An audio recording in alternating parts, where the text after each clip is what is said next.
Hi, I'm Rob. And I'm Andy. And welcome to Impossible Mission here on The Geek Show. Before we get started with the main topic, please like and subscribe and ring that notification bell. Today we've got an interesting topic, right? See, everybody has a game, right? Everybody has maybe more than one game that is just, they hate it. It stinks. That game, it sucks so bad. It's an awful game. You cannot stand it, right? You don't like it, full stop. Hate. That's it. Abject hate. Everybody has it, don't they? Yep. But what about those awful games that you like? What about the games that are basically universally panned? Or the games that, if they'd come out now, would be universally panned? But you like them, and you don't know why you like them, but you do. Yep. I wouldn't say there's quite a lot of them, but we're going to discuss some of the more, should I say, popular? Well, I'd say some popular, some esoteric, but I think the first question I've got to ask is, why do we like these games? Right, we play games for enjoyment, don't we? But if a game's awful to control, do you enjoy it? If they're awful to control? Yeah, I mean, take Demon's Souls, for example. Demon's Souls is not a good game. I don't care what anyone says. It really isn't a good game because it was just horrible to control. And yet, I like Demon's Souls. Was it because it was very hard? It was hard because it was almost unplayable, right? That's what made it hard. And then some bright spark, Bandai Namco went, you know what? Yeah, it's basically it became so hard that it became basically the measuring stick of difficulty. Yeah. For example, a game is so hard it's on the level of Demon's Souls or Dark Souls. Yeah, I mean, it used to be Battletoads, but we don't talk about that. Have you played Demon's Souls? I haven't played the original. I've played Dark Souls 3.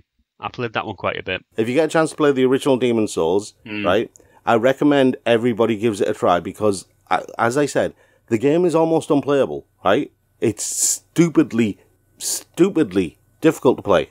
And that's what made it difficult as a game, right? And that's the key thing. Demon's Souls is an older game, but if you go back to, say, the original Resident Evil when that came out... Yes. Okay, on the PlayStation 1, if Resident Evil came out as a game now, people would hate it. They would panic. Oh, yes. I mean, tank controls, bad voice acting.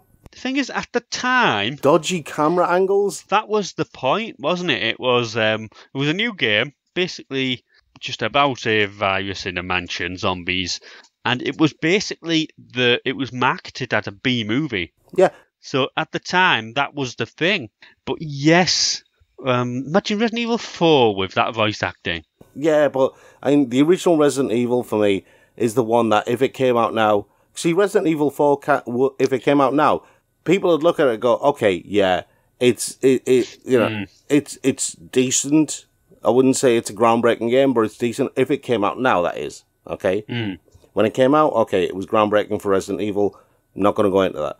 But Resident Evil, if it came out now, in its original form, it would get slated so hard. I mean, turning on the spot before you could move in a direction as a mechanic in a survival horror game. Also, I don't know about you, but every time I think about Resident Evil was that casting scene right at the beginning. And you know what? I am really annoyed that they didn't include that in some point in the remake. Yeah. Because I thought that was amazingly bad and amazingly brilliant at the same time. Resident Evil is one of those games where, okay, older games, fine. Technology wasn't there. And you can forgive older games for, maybe not being up to scratch. They were limited by all sorts of things. Final Fantasy VII, for example, they have hooves for hands. Yes. The story makes no sense whatsoever, and I hated the materia system. The materia system. And I can say the same thing, actually, for a game which I thought was better, but still equally bad. And you might disagree with this, and that was the next one up. That was Final Fantasy VIII. See, I didn't mind Final Fantasy VIII that much. That was just because of the way it was worked on. For example, the story was better, firstly. It defeated the object of the RPG. And everybody loved the story. The more you grinded levels, the harder the bosses got because they evolved with you. Yeah. I think that was a bad design. See, this is the thing where we differ. I actually liked that. You know the Final Fantasy game that I thought was an awful game, right? Just basically from the whole concept upwards. In terms of visuals, it was great. In terms of the audio, it was great.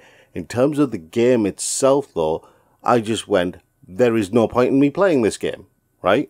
Literally, there is no point in me playing this game. Final Fantasy 12 and that goddamn Gambit system. Oh. Right? I was playing Final Fantasy 12, right? And I ran into, you know those hidden bosses in the game? They were like the GFs in Final Fantasy 8 and stuff like that. I ran into one in a sewer system, right? In the tunnels as I'm trying to escape the city. Ran into one. And so I thought, okay, I'm dead. My characters aren't at the level where, according to the guide, my characters aren't at the level where I can beat it. So I basically thought, okay, right, I'm just going to leave it, and I walk off. I come back 3 hours later, I'm still fighting this thing. My characters are still fighting this thing automatically because the Gambit system is working like that. And I've almost won, right? And I've just left it to its own devices. Eventually I won that fight, but I'm like, well, what's the point of me playing this game? Going into a field and hunting is supposed to be a challenge. You're supposed to have a degree of input in it, but, I'm just sending my characters into the field and slaughtering everything. Yeah, it did play the game for you. I can totally agree with that. But I enjoyed Final Fantasy 12. It wasn't, as I remember, a Final Fantasy game. The story was brilliant, much better than 7. Everybody will probably argue with that. But yeah, I don't know what the word, it was exhausting. I mean, it's the longest Final Fantasy game ever. And that's saying something. Remember, 13 did come out in three installments.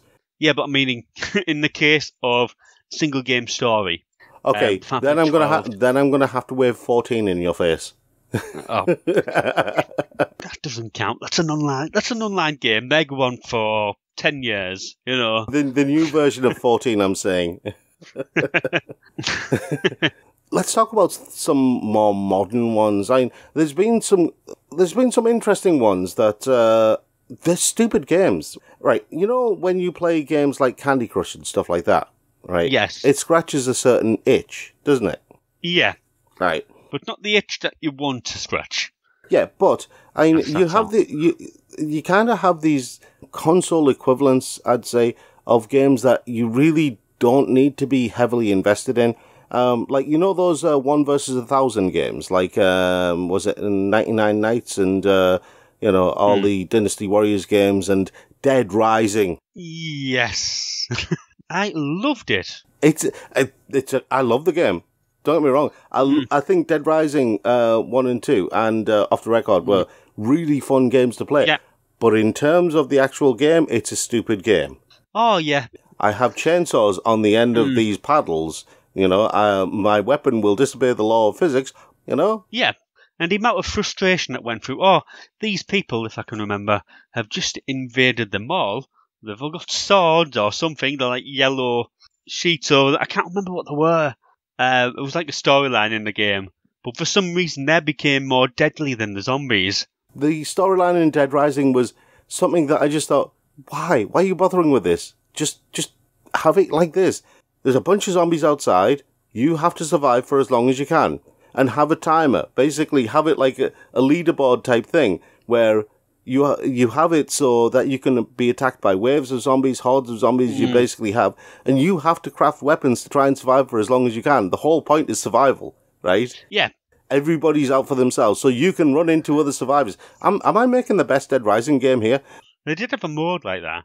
Apart from the old lady that was in the shop that just slowed you down, cheating them, just get left in the zombies. But that was fine. That was fine. Can you imagine how cool that would be? Having a Dead Rising online where the world was filled with zombies and every other human was your enemy, and you had to fight with other humans over resources to craft weapons and make and have a shelter and stuff like that. And you had and the winner was the person who survived for the longest. Do you see what I mean? The one left standing. Every time you died, you'd have to start from the beginning again on a different server. Should we make games, Rob? Should we make games? We have no clue how to make games. No, we don't. But we do have some ideas of... Yeah. I mean, the worst of the Dead Rising games, I think, was Dead Rising 3 on the Xbox One. Still enjoyable. I thought it was... Ugh. Still enjoyable. I mean, I still liked, what was it, the Steamroller... the Steamroller Warthog type thing, not Warthog, Steamroller Harley Davidson thing. I thought that was such a cool machine. Yeah, it was like that should have been a few missions or an element of a game rather than a full game. For example, outside the mall or anything like that. Dead Rising 4 got a lot of bad... Oh no, Dead Rising 4 on the Xbox One, sorry, that was it. I really liked it, Dead Rising 4. Not Dead Rising 3, sorry. Dead Rising 3 was on the PlayStation 3, wasn't it? Dead Rising 3 was the outside one, so it didn't really have the same effect. You needed to be closed in. I'm getting confused. Was Dead Rising 4 on the PlayStation, on the Xbox One or not? Yes, as far as I understand, I played it on PC, so it's quite hard to figure out what came out on what platform. But I think it was the PS4, Xbox One, so this generation that Dead Rising 4 came out. 3 was maybe on the cusp. Maybe it was a launch title for the Xbox One. Dead Rising 3, maybe. I don't remember Dead Rising 3 being on a 360. Regardless of which one it was, both of them were actually quite stupid games. They're the kind of games that you play because you can, not because you want to. But, that kind of leads us into other games that you play because you can, and also because you were lied to, kind of. No Man's Sky. Now it's a good game. Now it's a good game. Can I say that I love that game? And I don't say that fondly about any game, but it's amazing. I mean, it's one of them games that it doesn't matter what time it is, you can just put it on it and just chill out. Yeah, but that's the thing. Now you can say that. But when it came out, you really couldn't say that when it came out. It was just... Yes, it was lies, wasn't it? It was a game that was featured on things that you couldn't do in the eventual release. But now it's even multiple platform. Thing is, they've fleshed out all the details. They've added all the bits that they wanted to, and added way more. Now it's a game worth playing. There's even derelict ships that you can board as of this month of recording, where there's aliens on board. So it's even got that element of a horror if you want to go into it, and it's really good. Talking about aliens, as in like Ridley Scott Alien, are you? No, and that's ironic for what I'm going to go on to, but it's got an alien feel to it as well. So it's not just travelling to ships, like planets and things, but you can travel to devastated ships, should we call them, and they've got each one is randomly generated, how it's laid out, how the story is. So you'll have to find out what caused the problem. I used that quite madly, problem. Hang on. You're leading up to Aliens Colonial Marines, aren't you? Yeah. We use Colonial Marines in a loose point because... Why do you like that game? Thing is, I liked the game when I was playing it. I didn't like it when I finished it. Does that make sense? Actually, it does make sense. It was fun for 5 minutes. It probably doesn't help that I bought it for about £15. Oh, right, yeah. So I got my money's worth out of it. It's interesting that you mentioned that, because I'm kind of like that with a lot of the Call of Duty games. I find them fun for 5 minutes and then I got bored of them.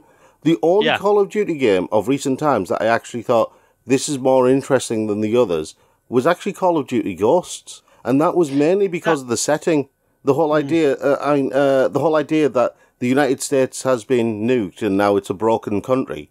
And they're trying to, it reminded me a lot of, The Division, as it is now, and The Division 2. Yes. Call of Duty Ghosts kind of reminds me of, like, a proto-Division.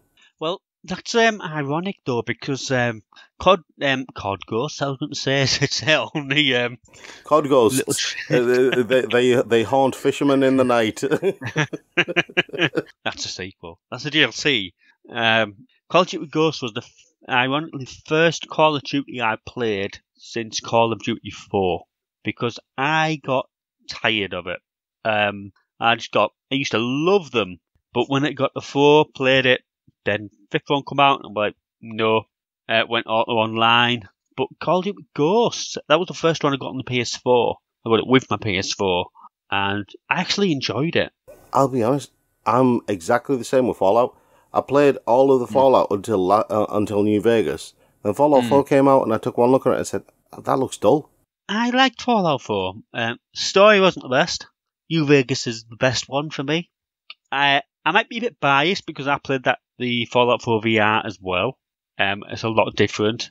See, I know everyone says, Fallout 4 is Fallout New Vegas is one of the best Fallout games, but I'm like, have you guys actually played the original 2 Fallout games? You know what, I have. It's not the same as Fallout, the new ones, is it? It's a very different game, but yeah, there's a lot more to it, isn't there? It's enjoyable. But yeah... you can't own your own bordello in Fallout 3 and Fallout New Vegas, can you? Without a mod. Then again, you can't have flying dragons in Skyrim that sound like Randy Savage without a mod. But they're still really funny and make you play that game over and over again. Yeah. Yeah, Fallout 4... What about 76 then? Where do you stand on 76? You know what? I haven't played it since the new edition of NPCs, so I can't really comment on how it's transformed. That's my point, though. How is it? But I can comment on how much I've enjoyed it before then, and that's controversial because a lot of people don't. But that's the point. That's exactly the point. How is it that adding NPCs is such a big thing for a game? How is that a thing? Well, it's like, as I'm sitting here, Rob, I am looking, and I'm not going to lie, at a map from a strategy guide I got for Fallout 76, and it's got the full map, and it's got everything that you can find, so items, everything like that. And all 5 NPCs. There are 5 of them. Count them. I really enjoyed that game. It's not just because of the, for example, your basic Fallout things. You can build a house on it, your base. You can build it as big as you want. You can have what you want in it. That type of thing. I spent ages doing that. I've even got Easter eggs in mine. I logged in and got 3 Easter egg on Easter once. That was quite funny. I've got a massive gold statue that I put outside my base, so that attracts every enemy known to man.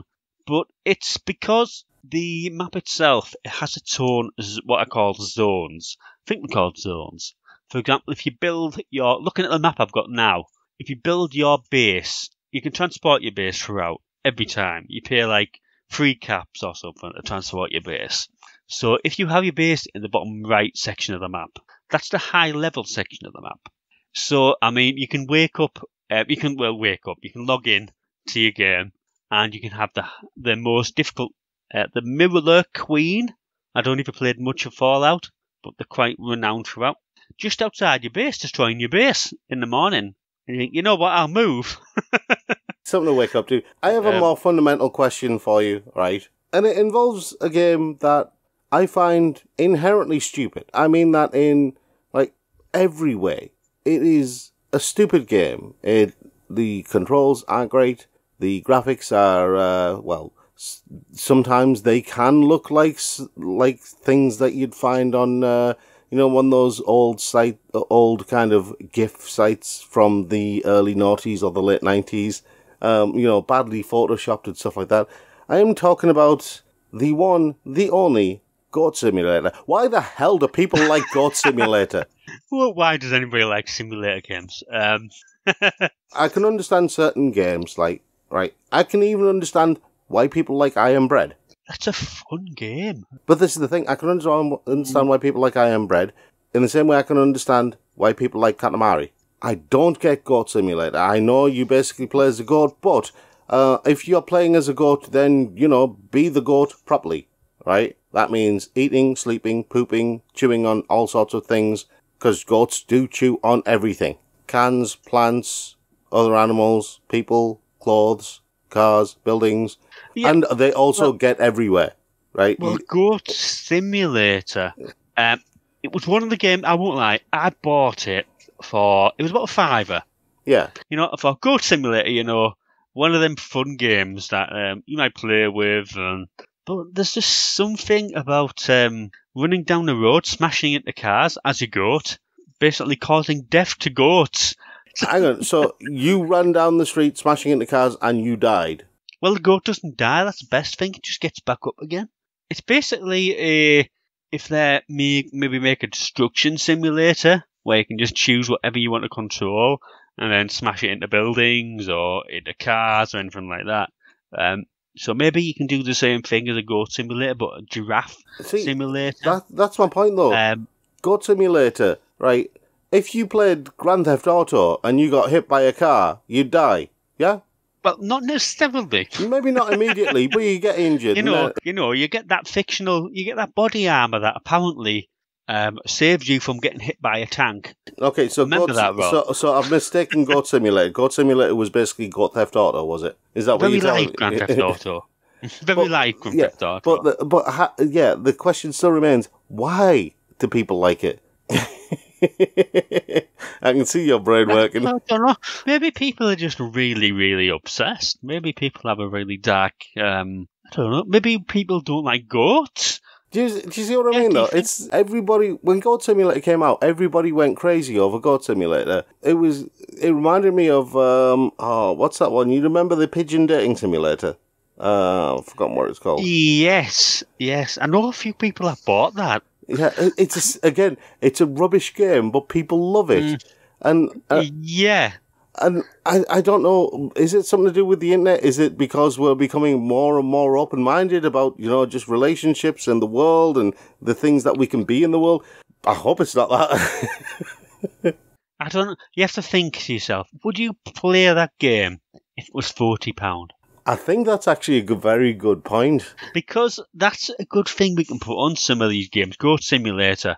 If it was a £40 game, would you play that or would you play Fallout 4 if it was priced at the end? I think that's actually a valid point. I mean, when you look at these games, I mean, there's loads of crap games, right? Mm-hmm. The history of video games is more bad than good. There are thousands and thousands of awful games, whereas the number of actual good or great games is not that many. Can I say I played a game called Goat of Duty recently? No, you were not allowed to say that, no. Even though you just have. I got it on a Humble Bundle sale. It was only a few quid, but that's the thing. That's a gimmick, okay. But when you have a purposefully made game, which is basically just a generic platform game, but it's been kind of reskinned to be more mature and have more mature themes and have the Great and Mighty Pooh, like Conker's Bad Fur Day, right? It's not a great game. Oh, yeah. It's got a cult following, though, hasn't it? It's got a cult following because it's Conker's Bad Fur Day, and it has the Great and Mighty Pooh who's going to throw his shit at you. Obviously, that's the song. And you have to basically kill him with toilet rolls. That's a gimmick, right? Yes. It works, but it's still a gimmick. But then you have other games where it really is just a crazy, stupid game, but you love it because it's a crazy, stupid game. Devil May Cry, right, is a kind of... Devil May Cry and Bayonetta are actually really good examples of this. They are ridiculously stupid games, right? Can I say, I've never played Devil May Cry. Really? This is the thing, though. A game where you fight demons, but you score points for being stylish and cool while doing it, right? That's a stupid idea, but it works so well. I mean, it is. Bayonetta is basically a new version of Devil May Cry. Yeah. It's a stupid idea, Yeah. Oh, look, it's a witch whose clothes are made out of her hair that she controls with magic, and then she fights angels and stuff with the bullets on her heels. So the guns on her heels. So, I understand. I get it. Still stupid, but so much fun, right? And that's my point, okay? There's a game called GodHand on the PlayStation 2. And that's what this has been leading up to. GodHand is it's not a great game. It really isn't a great game, okay? It has some dodgy camera angles. The story makes really no sense. And, the combat system isn't... there's better combat systems out there. I wouldn't say it's an awful game, but it's kind of bordering on being bad. Yeah? But... GodHand has a saving grace. It has special moves, like spanking someone to the moon. As you do. And GodHand kind of embraces the fact that it's an awful and stupid game. Well, maybe not awful, but it's kind of bordering on awful and very, very stupid. It embraces it. It embraces the chaos and goes with it. And I wish more games would You know, if the developers know that games are going to be like ridiculously stupid, embrace it. Like the Worms effect. Yeah, like the Worms effect. Worms is a great example of that. It's like, if that was a serious game, wouldn't have been, no. But who went to that meeting? How about we have a game where your worms fighting each other, but one of the abilities is we get this massive concrete donkey and we just drop it on the battlefield. Oh, see, Concrete Donkey is a great band name. Leave us a comment below. Let us know what awful games, what bad games you actually really like, and why do you like them? Or do you just like them because you do? You know, there's no wrong answers here. You know, we're all here to share. So leave us a comment below. Let us know what games you really like that everybody else seems to hate. They're not your guilty pleasures. They're just bad games that you like. Okay, guilty pleasures are something else. We'll get to those. But yeah, in the meantime, you can find all sorts of other stuff on our site, thegeekshow.co.uk. Leave us a comment below, and we'll see you all next time.